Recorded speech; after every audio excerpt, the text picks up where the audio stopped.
অরেঞ্জের পুরাতন মালিক সোনিয়া মেহজাবিন, তিনি তার মামলাগুলো থেকে জামিন পেয়ে কারাগার থেকে মুক্ত হয়েছেন। কারাগার থেকে মুক্ত হওয়ার পরেই তিনি বাণিজ্য মন্ত্রণালয়ের ডিজিটাল কমার্স সেলের সাথে একটি বৈঠক করেছেন। গত 12 তারিখে কারিগরি মিটিংয়ে তিনি মালিকানার বিষয়ে অবগত করে মন্ত্রণালয়ের সাথে আলোচনা করেন যে কিভাবে গ্রাহকের টাকাগুলো ফেরত দেওয়া যায়। 12 অক্টোবরের মিটিংয়ে বাণিজ্য মন্ত্রণালয় থেকে অবগত করা হয় যে আপনারা যেহেতু মালিক না, সেহেতু আপনারা যদি গ্রাহকের দায়িত্ব নিতে চান তাহলে আপনাদেরকে অবশ্যই আদালতের মাধ্যমে মালিকানার বিষয়টি সমাধান করতে হবে।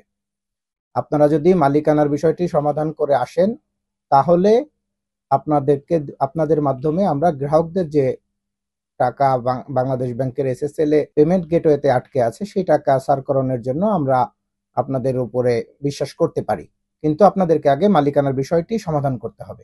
টানা তৃতীয়বার অর্জন করেছে দেশের সেরা সুপার ব্র্যান্ড স্বীকৃতি বসুন্ধরা টিস্যু।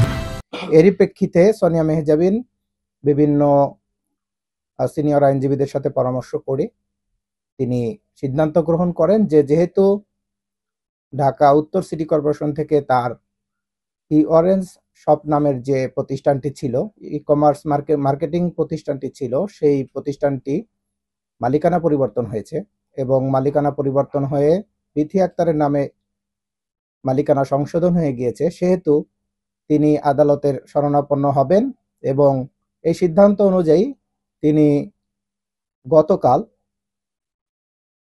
30শে নভেম্বর 2025 তারিখে ঢাকা জেলার প্রথম যুগ্ম জেলা জজ আদালতে তিনি তার এই বিক্রয় চুক্তিটি বাতিল এবং মালিকানা ফেরত চেয়ে ঘোষণামূলক মোকদ্দমা দায়ের করেছেন।